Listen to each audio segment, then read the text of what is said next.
Today, we are talking about something I think a lot of you will relate to, the cognitive strength of restless productivity. We're going to dive into that feeling, that relentless need to get things done, and explore why it might not be a flaw at all, but actually your greatest strength. So let me ask you this. Ever feel physically unable to relax until every single chore is done? I mean, really think about it. You see other people, they just stop, right? They can leave dishes in the sink, they can pause a project halfway through, and somehow they're fine with it. They can relax.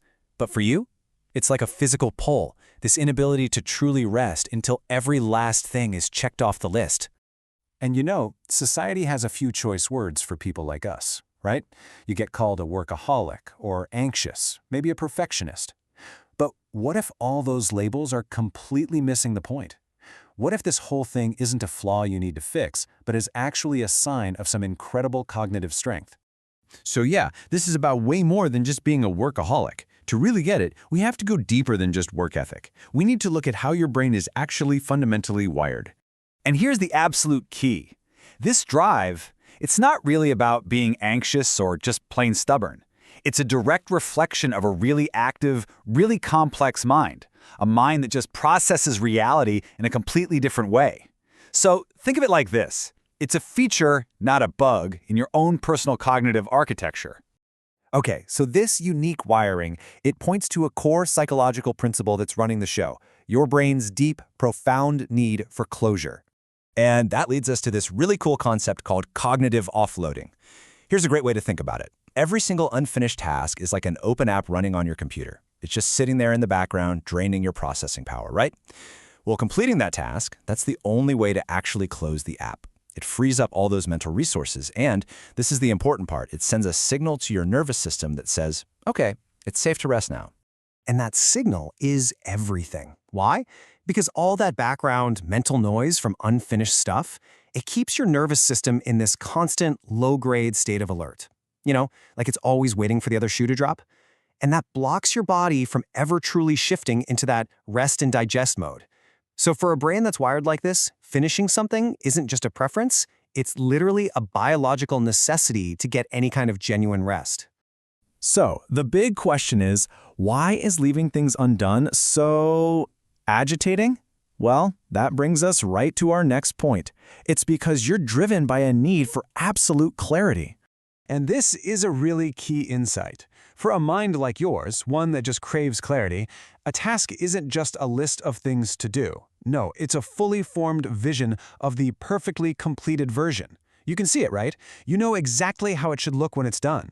And because you can see that finished product so clearly in your mind's eye, anything less than that, anything that's incomplete, it just feels physically uncomfortable. It's deeply, deeply dissatisfying. And this intense need to see things through to completion, it's absolutely necessary. Why? Because it's serving a mind that basically never switches itself off. I mean, think about it. If your brain is built for continuous processing, how do you ever actually stop? Well, that's where the manual off switch comes in. See, unfinished tasks, they just fuel these endless mental simulations. What if I did this next? Oh, and then what about that? It never ends. But finishing a task? That provides a hard stop, a definitive end. It's really the only way to quiet that internal chatter and stop yourself from getting totally burned out. So, I want us to reframe this whole thing. Let's look at it from a different angle. What everyone else sees as an inability to relax is actually an incredible display of discipline over comfort.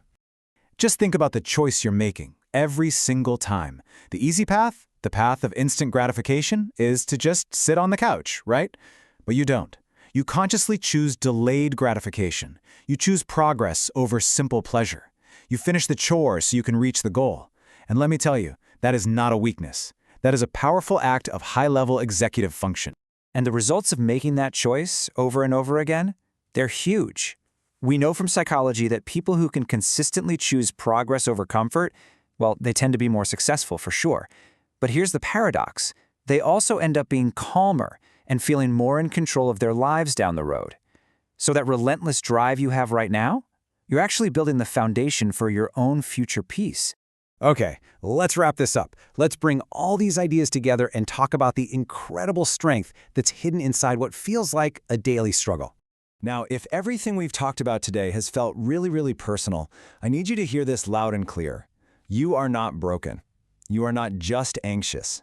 This isn't some defect you need to go out and fix. It's the signature of a mind that's wired for high standards, for deep processing, and for some pretty incredible discipline. And that leads me to one last really powerful idea. All of it, the restlessness, that constant need for closure, the brain that never seems to stop. Just remember this.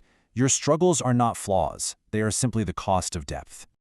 So now that you can see this trait for what it is, not a burden, but a really unique cognitive tool, the question changes, doesn't it?